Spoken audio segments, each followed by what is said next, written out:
Game 23. Gross and microscopy explained. The topic for the day is a little rare for MBBS students, but the slide can be kept. It is a common question for BDS students. Ameloblastoma occurs in the 4th and 5th decades. It is a common tumor arising from the odontogenic epithelium, the epithelium around the tooth. Normally, it is a painless swelling. See, the patient is having such a huge swelling, and obviously, it was without pain. Loose tooth can be there, malocclusion. Mandible, as we shall see, is more commonly involved than the maxilla. It infiltrates the sinuses. Here I am able to see a large unilocular cystic lesion in the mandible. It can infiltrate the sinuses when it occurs in the maxillary region. Radiologically, it can be multiloculated or uniloculated. These are the variants that I am describing. One is conventional, which can be solid or multicystic. Another variant is unicystic, which occurs in younger patients. It contains a single cystic space, as the name implies. Usually, it is related to the third unerupted molar tooth. Metastasis is rare, but peripheral spread is seen in 2% of the cases.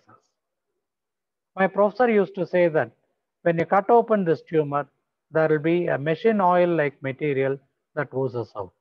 Here, I am finding a large cystic lesion, which is a tumor, and they have resected part of the jaw. These are the variants. It can be luminal. So luminal means just around the margin. It can be intraluminal, projects into the luminal space. Or it can be intramural, which is involvement of the walls. So luminal, intraluminal, intramural. And this is the source of this particular diagram. The author is retained here. The microscopic picture is very simple for us to understand. I am finding islands of tumor cells which are anastomosing, that is joining each other. And in the periphery, I can appreciate that they are all parallel to each other. The nuclei are all parallel to each other. This appearance is called a palisading arrangement. And the tumor itself is supported by a loose fibrous stroma. Again, the same thing, I find that there is a fibrocollagenous connective stroma in which there are islands of tumor cells. And the peripheral zone, it shows the tumor cells arranged in a palisading manner. In the central region, there are some stellate cells. Stellate means star-shaped, and that forms the stroma over here. The word amel means enamel, and the Greek word blastos means worm. Probably it is having that kind of an appearance. The description is given over here. There are islands of these tumor cells. Sometimes they are anastomosing or joining together. In the periphery, I am able to see the columnar cells. Look at this particular area. I am able to see the columnar cells with a palisading arrangement. In the center, there is a stellate reticulum. Stellate is star-shaped. Stellate reticulum.